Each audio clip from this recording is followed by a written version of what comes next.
Welcome to the Startup Grind. Let's welcome Sam. Well, thanks for coming tonight.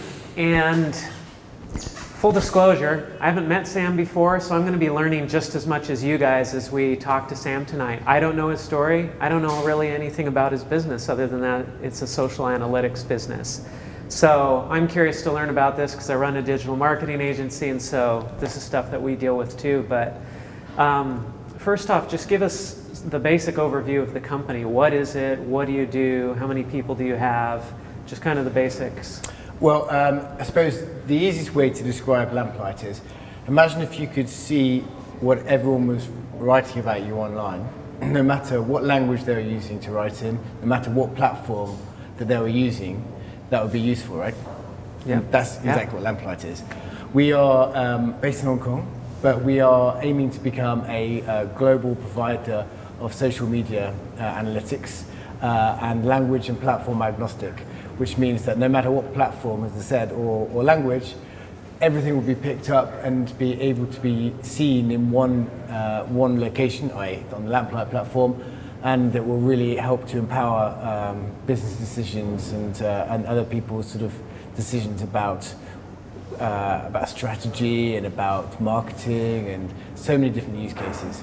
Okay, so give us one example of a client that you have or a customer you have and how they use your software. Our founder client, our anchor client, was Live Nation, the world's biggest live music entertainment company, and they use our platform to see what people are saying about specific bands or artists, to see where they're going to be popular if they bring them over to Asia. So if you've got sort of Iron Maiden and you think, okay, are they going to be popular in India? Well, yeah, everyone says they're going to be popular in India because that's their reputation, but we can provide the real data analytics to show that people in India are talking about it, or in the Philippines, or in Japan, or whatever, rather than, for example, one artist who I won't mention, but they were convinced that they were going to be big in Korea, and over 3 months they only picked up 46 discussions from the whole of Korea about this one guy. So they knew, therefore, that was not going to be a good place to sell tickets. And it helps to optimize them like that. So is it kind of a monthly package that you sell then, or subscription Yeah, companies? We're a software as a service company, and you buy a monthly subscription, and it starts at like $50 US. You can go as much as you want, but the aim of it is to really democratize market research. So we did a big piece for a company that wanted to know what people were saying about electric cars in China recently. And we, for a couple of $1,000, did a piece of research which would have cost, they'd gone to a big market research company about 100,000 US. So we're really disrupting market research within Asia at the moment. Okay, so where did you get this idea to start this company? How did it come about? It's quite an old story. Many people who are entrepreneurs or start companies will have exactly the same journey as me. But at my last company, a client asked if we could do a certain thing, which was to monitor their reputation online. And I obviously said yes without really thinking about it. And then went away, and I just happened to be having a chat with a good friend of mine from university who happened to be working in the same building as me. And said, look, I've said we can monitor online reputations. I don't know how to do it. Do you work for a big marketing company? Do you know how to do it? And he goes, yeah, we've got a system that can do that. So he introduced me to a guy called Fergus, who was running that part of his company. And he said, yeah, we can do that in English only. So we went back to the client and said, yeah, we can do that in English. They said, well, that's fantastic, but we want you to do it in English and in Chinese and in Japanese and in XYZ Asian languages. So then we went back to our company and said, this is a fantastic opportunity. We did some research and showed that loads of people would be interested in seeing what people were saying about their company online in Asian languages, as well as European languages. And our company said, actually, that's not really something we want to get involved in. So we went to a cafe, had a cup of tea, and decided then that would be a very good thing for us to do ourselves. And that was as simple as that. So what year was this that this happened? Last year. Oh, last year. Yeah. So that recent. Yeah. So you started here in Hong Kong. Yep. And now how many people do you have working on the team?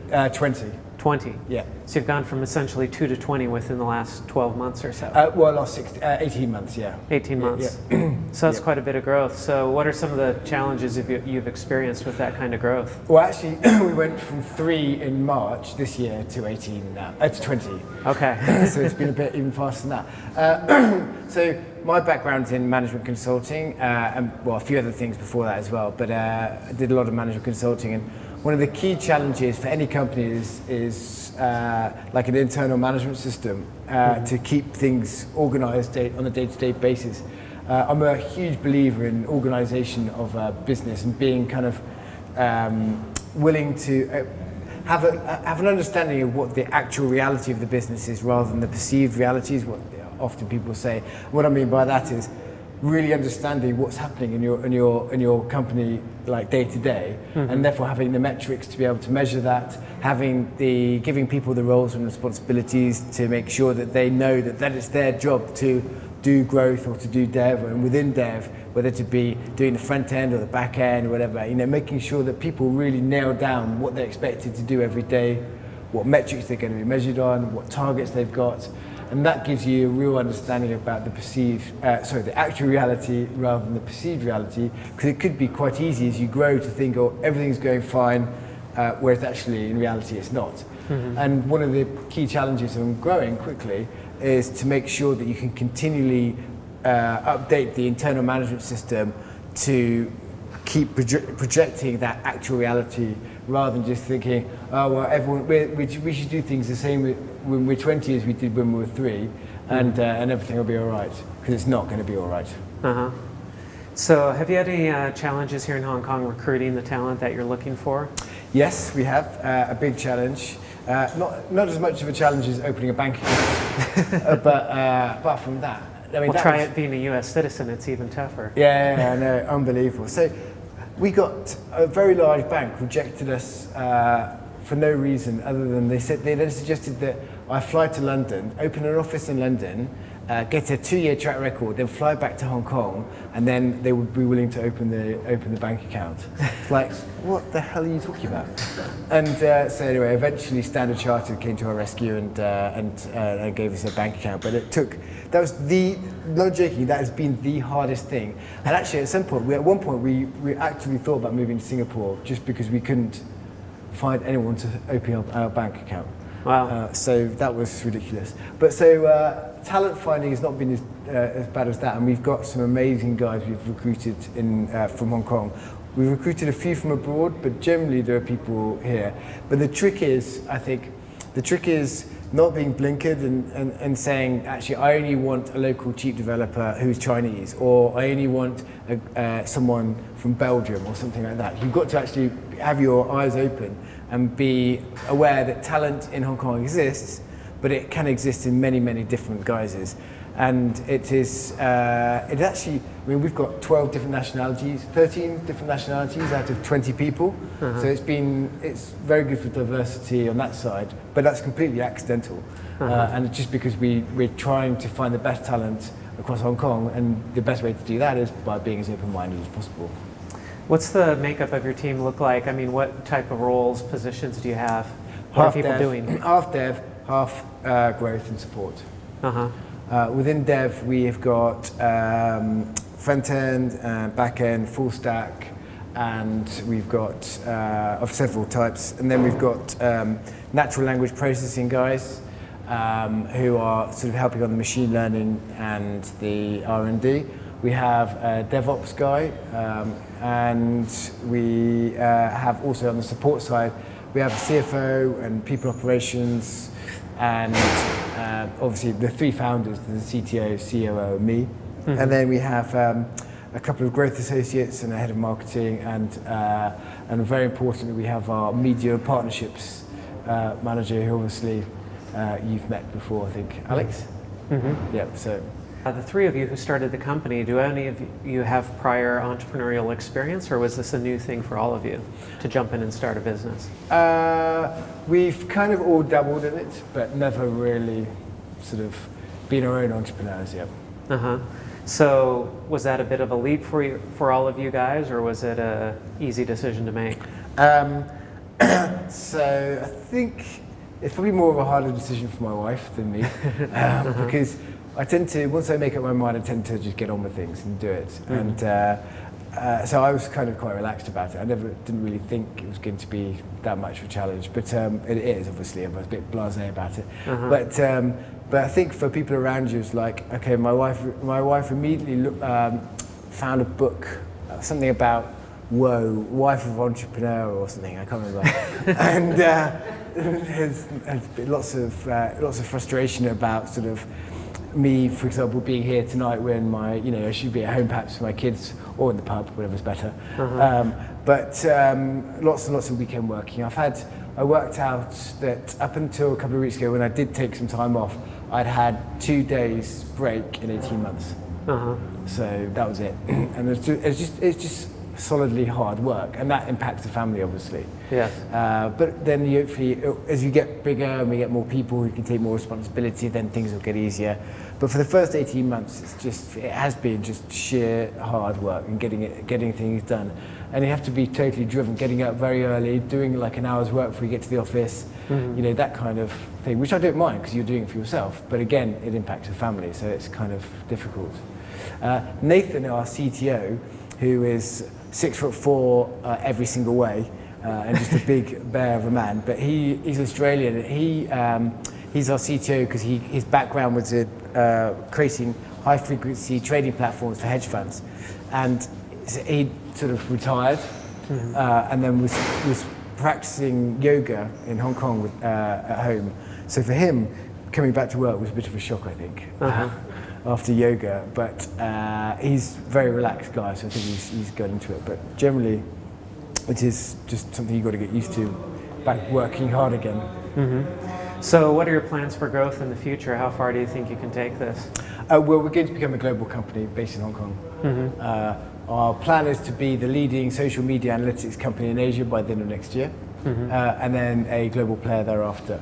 And our fundraising activities are all geared towards that, looking at global funds and taking a Hong Kong company to be a globally recognized name. So talking about funding, what kind of funding are you looking for? Is this a venture fundable type business, or is it a different type of funding that you're looking for? So we did in June our seed funds, right? Which we raised $1.5 million, which is one of the largest ever raised in Hong Kong. And that was a mixture of friends and family, but importantly, we decided to bring on a VC as well at that point. We had just been doing it for friends and family, but we thought actually it would be very useful to have a VC with us from the beginning to help us to grow a bit. And again, it's been extremely useful.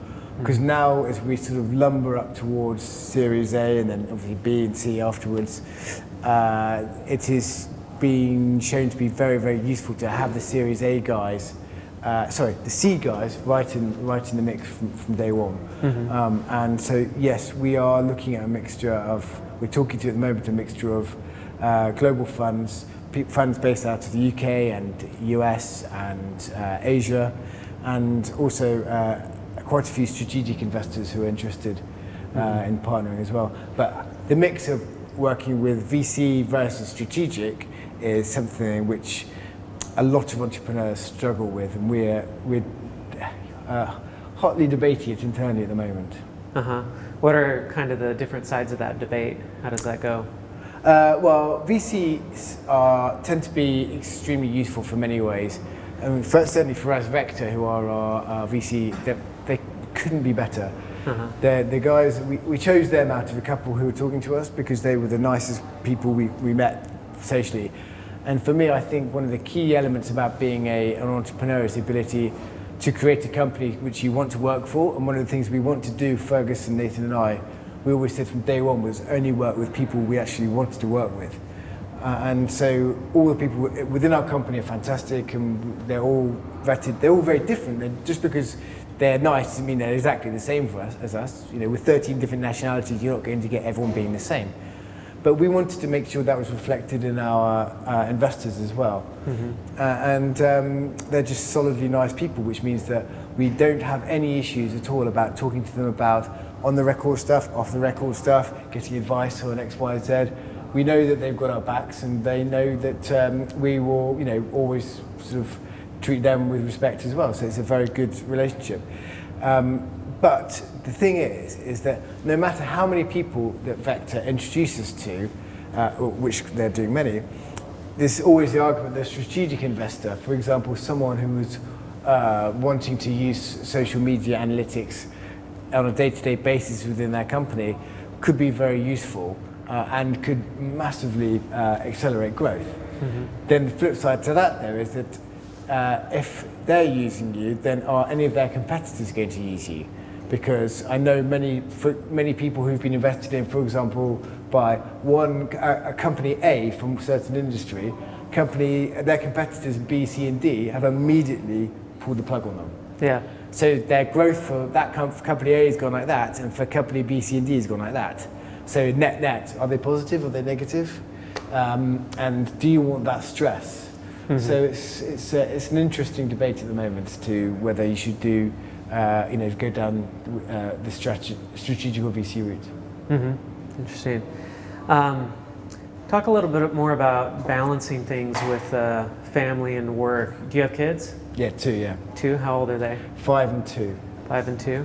So how do you justify or rationalize or balance things out, or how do you manage things to be there as a dad and also take care of the business?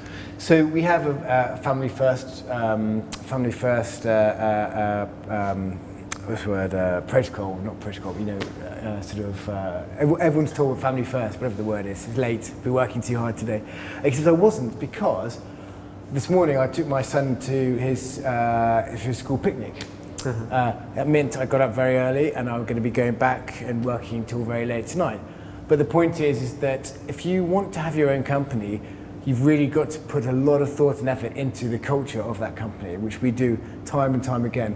We think about how we're going to react to certain situations in terms of family first or work first, whatever. And we made a decision right at the beginning that work-life balance should be there. And us founders have got to take the lead on that. So when it comes to taking my son out for a couple of hours from 9 to 11 this morning for his school picnic, that's what I did. Because I would expect that my guys in my company, several of which have got children, would do exactly the same. Because the better you treat people, I always say, the better you treat people, the more you train them, the more you look after their outside interests, the more likely it is they're going to stay with you. In the end, that's not altruistic, that's just plain business sense. Mm-hmm. So it sounds like you've focused on culture, and that's a conscious part of the way that you run a business. What are some of the challenges you've experienced with culture? What have you been able to do, or specific steps to create the kind of culture you want in your company? So one thing which isn't so much of a challenge is having so many different nationalities. People might think it could be. And of course there are slight issues around sort of sporting events. But apart from that, it's actually not a problem, because again, we choose people who are going to fit in. And we've got, sort of white Catholics and Indian Muslims and atheistic Australians, and on that side. And then we've got people who are conservative leaning and Labour leaning, and every kind of persuasion, every kind of thing. And we encourage people to debate about it. So over a beer, people will talk about politics, and they'll talk about X, Y, Z. But that's encouraged. But it's encouraged as a point of discussion rather than being the lid kept on it and not allowed to say anything. Mm-hmm. And it works really well, because we often do have crazy discussions, but I've never ever seen it go into anything other than just a good old-fashioned debate. Rather, there's been nothing wrong. And we've only ever lost 2 people. One of them was poached by a Finnish company, and one of them only lasted for a few days. Mm-hmm. So out of 20 people, our turnover rate is staggeringly low. Mm-hmm. And I think that having that sort of good culture where people are encouraged to express and to celebrate diversity is very important. But so that's not a challenge. What is a challenge is actually having people working in the same room. We're just too big for the same room, and you really notice the difference.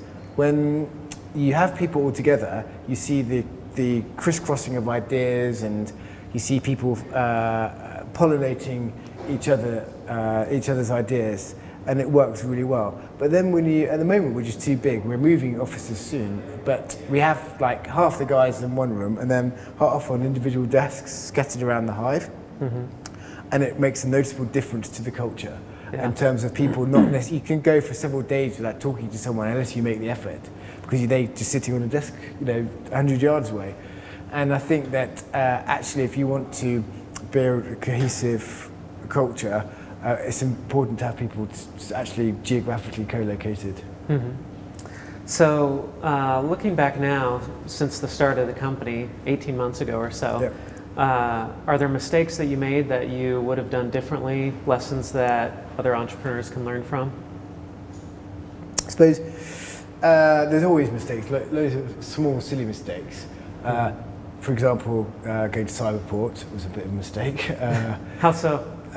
Because no one wants to work in Cyberport.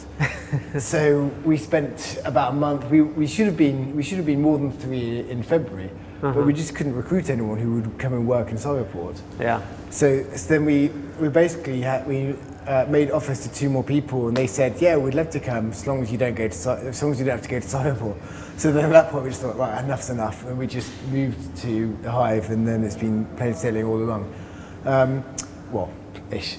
Plain sailing. Yeah. And the second thing is concentrating too much on growth when the product isn't quite ready. So years ago, when I was at business school, one of the tutors said that more small companies die from indigestion than they die from starvation, and I really see that from what we're doing now. Is that I found it quite difficult to say no in the last year or so, because we've had so many people come to us, huge global companies and tiny companies, and they'll say to us, "Can you do this? Can you do that?" And the first instinct of a very small company is to say, yes, we can do that. And it works if you've got a product behind you which you only need to tweak and tinker. But when you're trying to build something kind of from scratch, is what we did, taking on too much can be dangerous for you, because you could lose your reputation. Luckily enough, I think we've managed to maintain our reputation, even though we have taken on too much occasionally, and we've tried to concentrate on growth at the expense of development a few times. But we soon realised that this was not a sustainable way to go. So we kind of scaled back our growth expectations for the year, and then put more and more resources into dev. And actually now we're ready to scale. We are really beginning to see the fruit of that decision. But it could have been really nasty if we sort of hadn't had. Well, we've got great advisors, and we didn't think of this ourselves. Obviously, this is all just ourselves. This is people telling us, and we're very lucky to have those advisors on board to make you realise when you're going wrong. And that was one of the things we were doing wrong. Were there any realizations you came to after starting the business where you realized, wow, this is really different than what I thought entrepreneurship or running a startup would be like? No. No? No. You had all the realistic expectations? Yep, I think so. Well, before we made the decision, I spent a lot of time, Fergus and I spent a lot of time researching it, talking to a lot of people. A lot of people I know have set up their own companies. I've consulted companies for years and years and years, so I knew what I was letting myself into. I suppose one thing I wasn't expecting was how amazing some of the people that you recruit and you work with are even better than you could ever imagine. And when you're working for a company which isn't your own, you kind of take for granted often your colleagues, because you don't necessarily see them being put into place. You just sort of arrive maybe, or you just bump across them in a different department. But when you're ultimately responsible for everyone that's in your company, you suddenly think, oh my goodness, how do we find someone that's got so much talent in X, Y, and Z area? And that's a real sort of boost when you see people's unheralded talents coming to the fore. So you mentioned some of the challenges you've had starting a business in Hong Kong with the banking and such. What are some of the positive aspects of doing business in Hong Kong? Doing a startup specifically? Geography, both in terms of being small, so it's easy to get around. So when you want to go and see clients, you can go and see them. geography in terms of being on the gates of Asia, Greater China and Southeast Asia. Although Singapore is theoretically more integrated to Southeast Asia, we find actually talking to people in KL, we've got clients in Singapore, in Malaysia, and other places. It's not a problem. You're in the same time zone. You can get on a plane if you need to, and be there in a few hours. It's not a problem. So it's a real boost being here for that point of view. But because the rule of law is so well known, the people in America and the UK who are our clients are absolutely willing to trust us. So Hong Kong, from that point of view, is very good. I would say that Invest HK have been really good, and helping us to sort out visas, etc. And actually, when Fergus and I were thinking about setting it up, when Nathan came on board just after that, we spent some time with Invest HK and just having the ability to work with a kind of pseudo-government organisation to bounce ideas off. They were really useful and just they didn't spill any beans on anyone else. They were being totally professional, but they were saying, XYZ company have done this. Have you thought about that? We've seen that's worked for them. Why don't you go and talk to them or whatever? And I just thought that was a very good sort of service to offer. And that was a woman called Chris Chan, who was fantastic. So yeah, I think the government actively trying is working, and we feel certainly supported in that front. How do you feel about the entrepreneurial community here in Hong Kong at large? Are you able to get out much and network with other entrepreneurs and other startups? Not as much as we want. And I suppose this is one downside of Hong Kong. We find generally that the ecosystem can be quite closed, and I don't want to use the word unfriendly. Well, I will. I use the word unfriendly because we went to a startup event a few months ago, and there were maybe 20 or 30 entrepreneurs there, and afterwards the group of us emailed almost all of them. And do you know how many replies we got on a meeting, on an offer to go for a coffee or a chat or whatever? One reply. We're like, come on guys, we're all in this together. We want to build an ecosystem. When I was in London last week and I was meeting a load of startups, and it's totally different. I'll go to a meeting and I went to a meeting with this investor guy, and he's thinking about investing with us. He said, right, go and talk to this bloke. So he just said, here's his number, phone him up, say you know me. I went to see him. He then said, oh, go and talk to this bloke. Said, here's the number, phone him up, went for coffee. I spent like 3 days going ping-ponging around meetings. Everyone was so happy to talk and to give advice and to do this. Hong Kong was like, right, you might as well sort of bang your head against a brick wall. Things are changing, I'm sure. And you get people like Vector who are desperately trying to make things change. But my advice to you is that if you do something startup-wise, try and be as friendly to people as possible, because the more that we can help each other within Hong Kong, the more easy it's going to be for all of us, because we will get more people involved in coming in, more people coming from banking into the ecosystem, more people coming from abroad to come and work in tech, more headlined companies, because it's so much harder to do things on your own. And a company like PassKit with Paul is a great example of a company who is like us. They're doing it far better than us though, of actively getting out there and trying to encourage things. And there are people like that, but there are an awful lot of people who just aren't. And to be blunt, they need to get a grip and realise that life is so much more rich in a functioning ecosystem, rather than just having your head screwed down onto the table so you can't do anything other than just work. Yeah.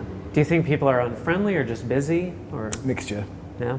Yeah, mainly busy, but I think that can reflect into people perceiving them to be unfriendly. Right. Yeah. And how many clients or customers do you have right now? Roughly? Dozens. Dozens? Yeah. And you said you have some anchor customers that are larger ones, and then you have smaller ones that are paying as little as $50 a month. Yep. What are some of the things that you've done to grow the company in terms of marketing, growth hacking, or what are the things that you've done to be able to get and sign up new customers?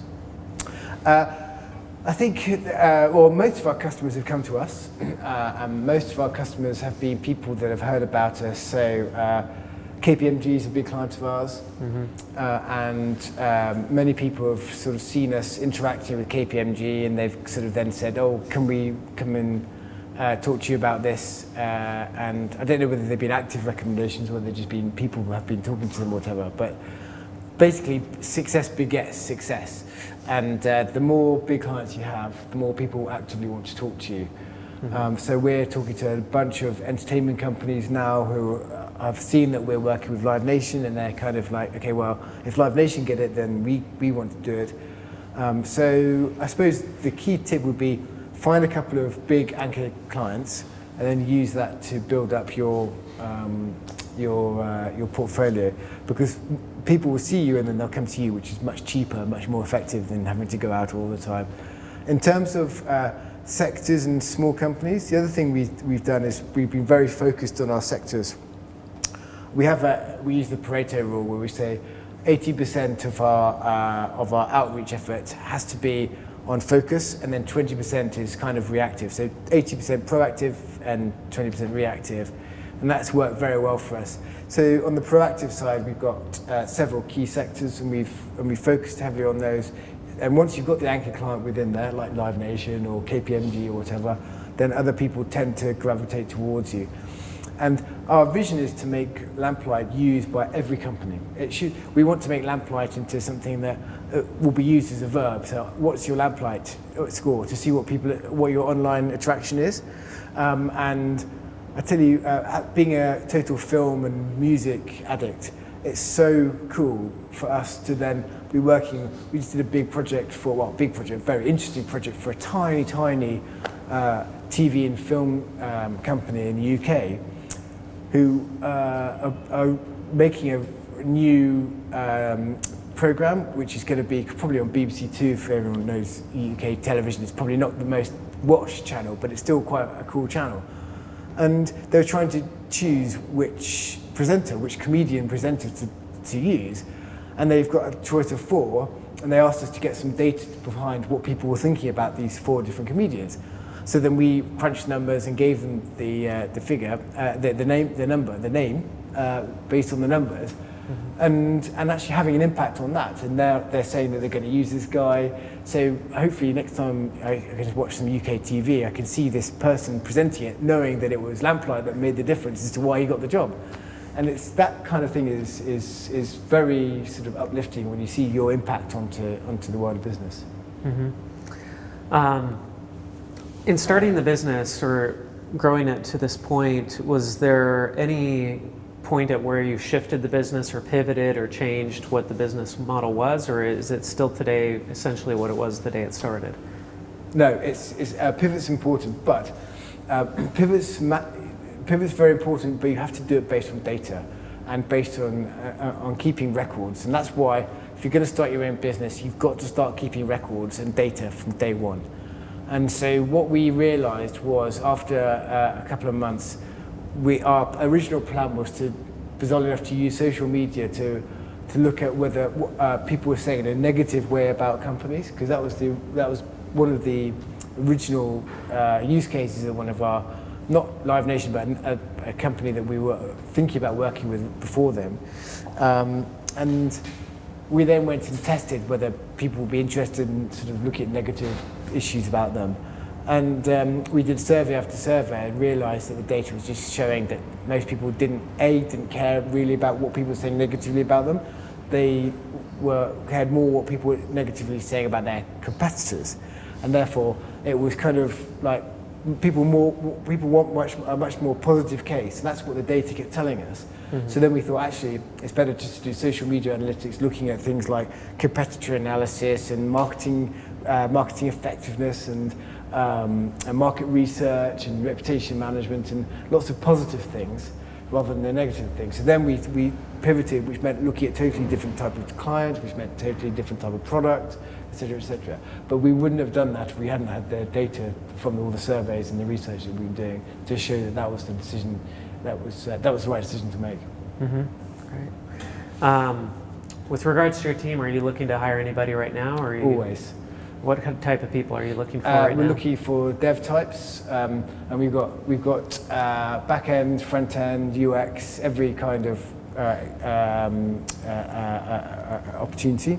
We're also looking for data scientists, looking for insights, we're looking for growth people, we're looking for especially sales, and we're looking for, that's about it really, I think.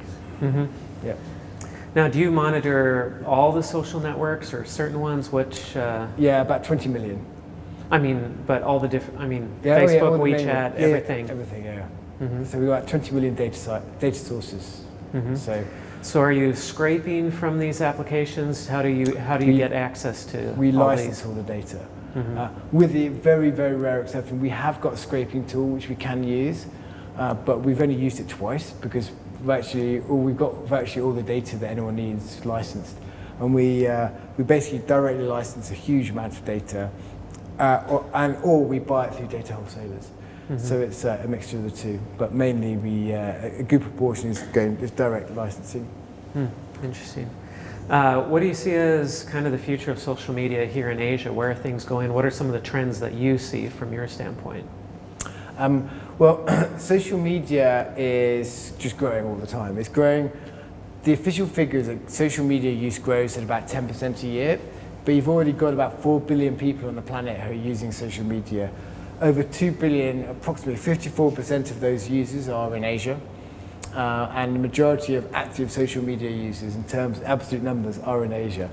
And what you find, and this is actually very well highlighted in a study by McKinsey a couple of years ago, the strategy consultants, was that people in Asia, especially in China, put more emphasis onto recommendations from social media when purchasing goods than in the rest of the world. So, for example, if you are a mainland Chinese shopper going to Paris or whatever, they often use, I can't remember the exact percentage, but it's a huge percentage of them, will check out a website called Red, which basically is a forum for mainland Chinese people to exchange which shop they got their best handbag from in Paris or whatever. And it's absolutely critical for anyone that wants to do business in Asia, especially in customer-facing or B2C companies. You've got to use social media because people are talking about you all over it. And what is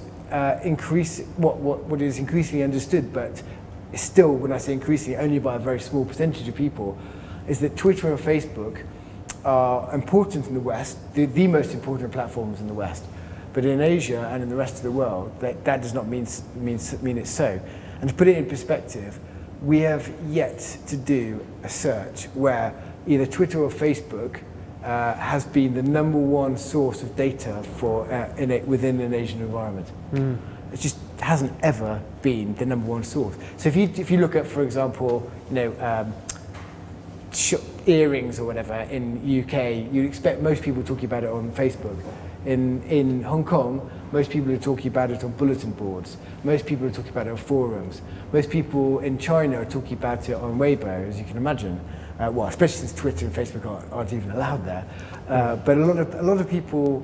I was talking to a company in the UK who didn't realise that Twitter and Facebook were banned in China, and they were basing their outreach strategy in China on Twitter and Facebook. So it's that kind of knowledge which you don't get unless you work here in Hong Kong, and the trend is definitely towards much more social media use. People are joining all the time, different forums, different platforms. Their popularity changes like the wind, and you've got to have a big macro platform like ours to be able to see things moving left and right and up and down. Otherwise, your digital strategy can get totally isolated by a changing situation. How important is it, in your opinion, for startups to be aware of Asia, even if they're not based here? It depends on what your geography is. So we won this sort of sponsorship to go to Collision, which is the big startup event in Las Vegas in May, which was good. But what was fascinating is that we only met a couple of companies who were even remotely interested in Asia. Everyone was just interested in the US market, and it's so big that why not? And one of the advantages that we have as a company is that we've got about half a dozen competitors, social media analysis competitors. All of them are based in the West, but all of them are growing so fast in the West, they don't really care about Asia. They care a little bit, but not very much. There's so much room for growth. And so what I would strongly say is to follow their example, which is work out what your target market is and go for it in terms of focus. If you're a company which has got global ambitions, that's great, like we have, but we're starting with Hong Kong and Asia first, and then building that out, and then we will start actively selling to UK and America. We are, at the moment, we've got a large number of clients from there, but that's because basically they've found us and come to us. So be flexible enough to go to different markets, but focus on that. And if your target market isn't Asia, then don't worry about it. Do you think they're making a long-term mistake, though, by not being in Asia, by not focusing some of their effort on Asia and only focusing on the US? Who do you think is going to win this game, you or them? Well, we will. We're quite clear going to win that. And because it's much easier to go from Asia to the West than it is to go from the West to the East.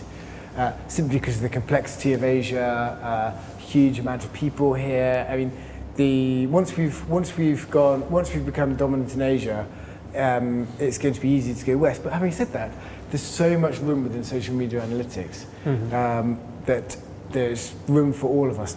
Absolutely all. I mean, there's room for 6 huge companies in the West now, and they're all. So 3 of them are still growing at 100% a year. So even with 6 companies in the West, they're still managing to grow 100% a year. That shows that there's a lot of room to grow. But for us, Asia is just the land of opportunity, definitely. Yeah, great. We're going to open it up for you, the audience members, to ask any question that you have. Ilya's already got one here.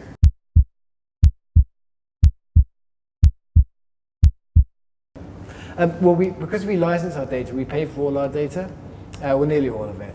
And different platforms have varying prices. So yeah, it is. Yeah. That's a big cost in your business, though. Yeah, data's a big cost. Yeah.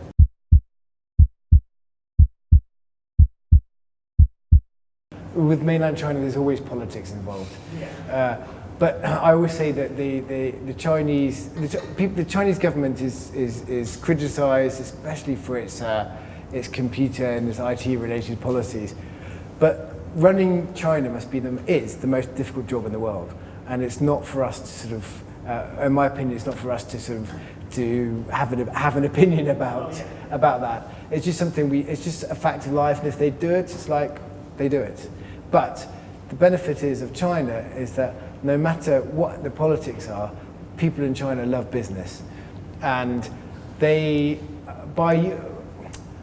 for Chinese data sources to have a company like Lamplight magnifying, amplifying what people are saying within China to an outside world is only good news for them. Because it encourages investment in China, it encourages people who want to sell handbags and to get the purchase economy flowing, and it is a win-win situation. And of course, politics is always a risk, but economically and from a business point of view, it makes no sense whatsoever for them to do that, and they haven't done it. So.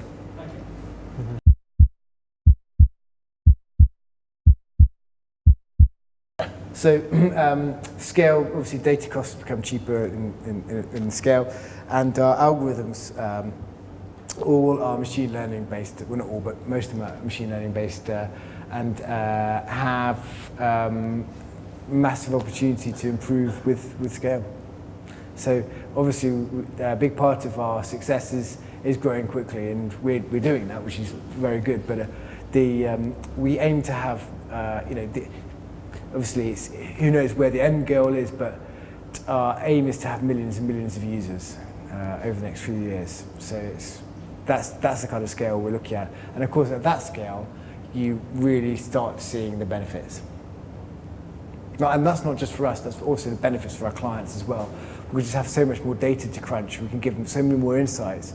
And our benefits path is simple as we provide the data which leads to the insights. The insights then lead to the actions, which then lead to the benefits for the client. And the more data we can provide, the more insights are created, and therefore the more improvement actions can be taken, and the more benefits can be created for the client. So it's definitely a win-win situation again on that point.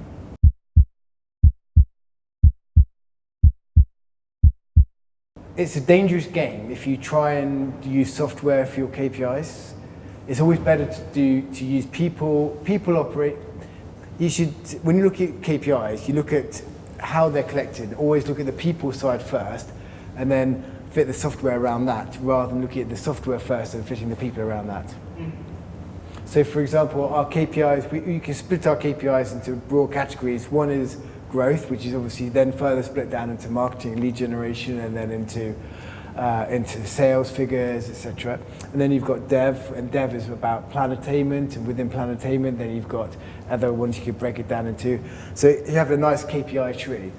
And then when you start to get into the more really detailed growth KPIs, then a lot of those can be measured by software. And then we do use bits and bobs of software, for example, and understanding some of the web metrics and the like. But all of those are based on a human process framework and fitting those onto that. Because if you don't have humans at the core of it, you haven't got anyone to pull the levers to improve it.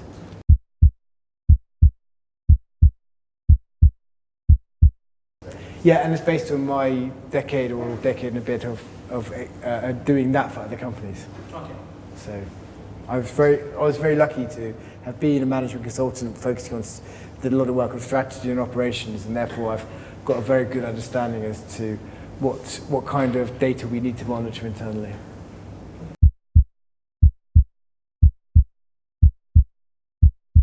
It is talent, definitely talent. It's always talent.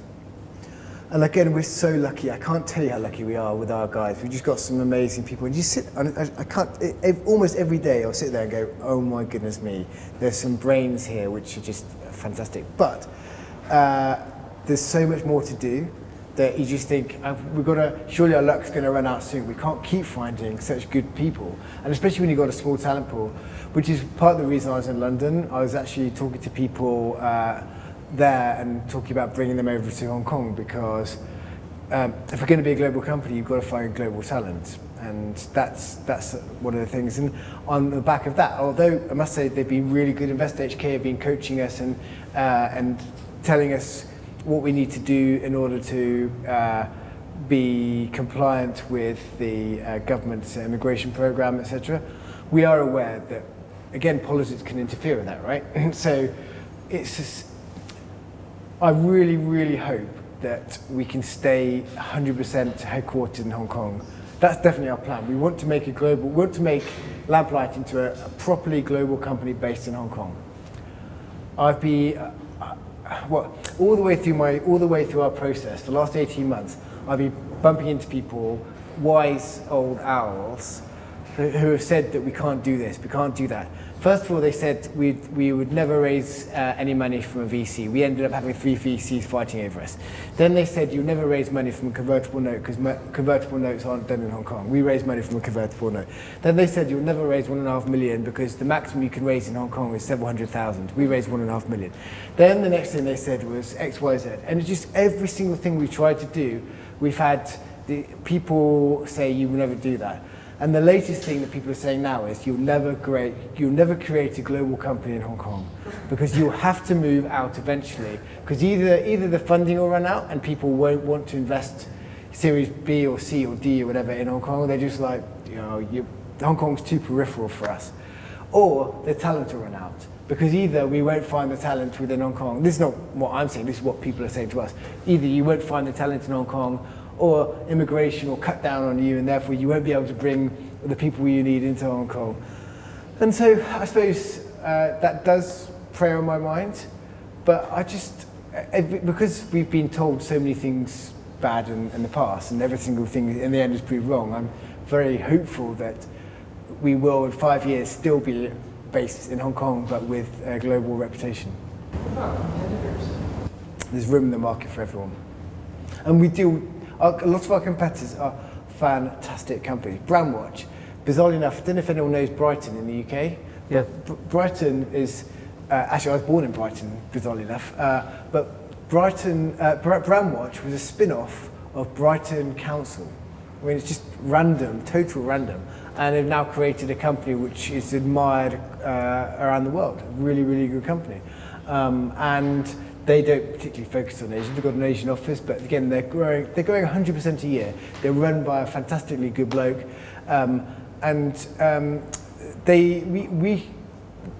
Brandwatch and us, we're quite similar in some ways, but there's room in the market for both of us to both grow 100% a year, 200% a year, because social media is massively increasing, and social media analytics is growing at between 35 and 70% a year.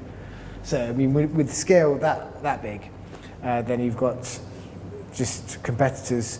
Eventually, maybe in 3, 4, 5, 6 years, the landscape will settle down a bit, and people will start to take more niche approach. But at the moment, it's just a wide open plain.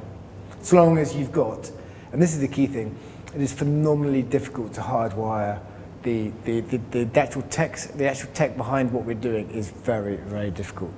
And luckily enough, Nathan, his background is he's total genius, and having written high frequency trading systems for hedge funds, it's perfect background because he's dealing with mass data, and he couldn't ever make mistakes, so he'd get fired straight away.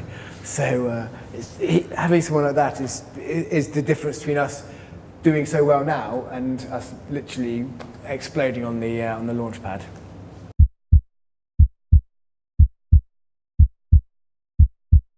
%20 sales. 10% investor relations over the course of the month. Sometimes it would be 95% investor relations, but probably 10% investor relations, 50% day-to-day operations.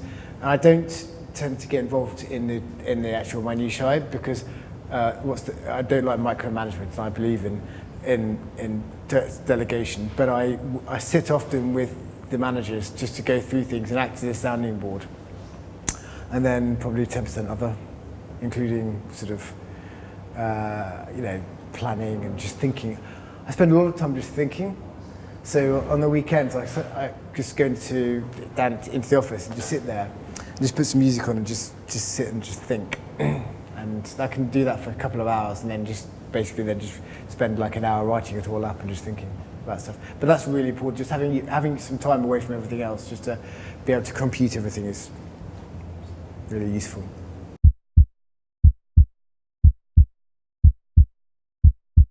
Yeah.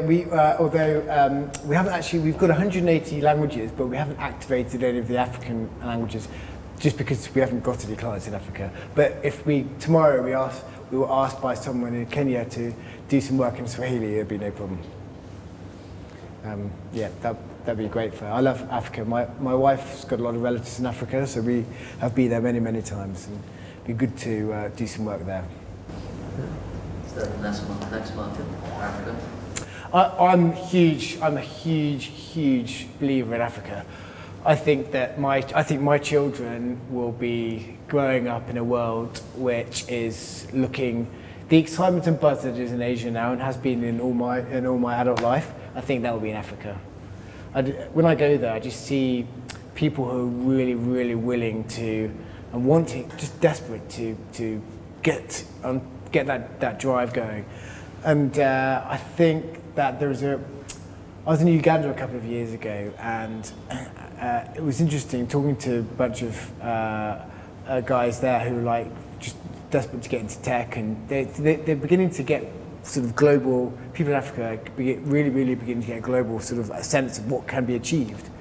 And I don't see why that's not going to be put into huge economic steps forward over the forthcoming future. You're already seeing mass uptake of smartphone app creation. There's a guy in Uganda who's already they say is a $1 billionaire already from having created apps for which being used all over Africa. But there's almost 1 billion people there.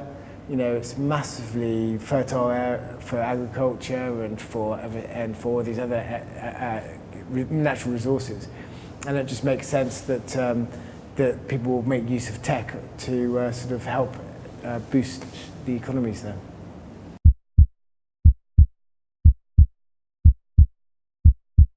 No, not must win. No, there's certain ones we want to win, But we, to talk about pivoting again, we've chosen several sectors, which I won't say on camera, but we're kicking butt in those sectors. But if one dries up, because we're well organised internally and we collect data and we have continuous assessment of where we are, that actual reality rather than the perceived reality, that we are able to move quickly into a different vertical.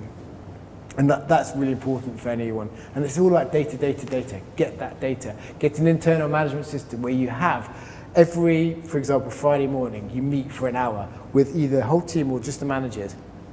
You have a set agenda, and it starts at 9 o'clock and it finishes at 10 o'clock. And you are organised, and you make sure that the first 5 minutes you have an action log. So every time you have a meeting, you record all the actions, and you say who's going to do that action by when, and make sure it's written down on a document which is shared by everyone. And then the next time you have a meeting, the first 5 minutes, you go through all the actions that were agreed at the last meeting, and you say, have that been done? If not, why not? Why has it not been done? And then is it because of that person individually, or more often than not, it's because there is a systemic problem. And if there's a systemic problem, you take that problem offline, you go out the meeting, you organise another chat, you go to the people the managers who are responsible for that systemic problem, and you get it sorted out. So after the action log, you then look at the KPIs. What key performance indicators are you looking at that meeting? Do not have an organised meeting without key performance indicators. Do not have key performance indicators without a meeting. If you do not have a set meeting to discuss the key performance indicators, then no one will look at those key performance indicators. If things start to go down, no one wants to know. No one ever wants to know what the reasons or the issues around declining performance. So if you want to have a key performance indicator, you have to have a formal set aside time every week, which you do not change. Clients phone me up and say, can I meet you on X time? And I look at my calendar, and if I've got a formal set meeting there, I don't take the meeting. Either I don't go, either I send someone else to that client meeting, or I will rearrange that client meeting for the week after, whatever. Because if you only have, we only have a couple of 2 or 3 formal meetings a week internally, but they're so critical, because if you miss them, you'll miss understanding what's happening in the company. You'll miss the actual reality. And if you don't have a grip on the actual reality, then if things start to dry up or things start to go wrong, you won't know how to move left or right, because you won't know where you can move left or right, or even whether you should or not. Organisation is the key.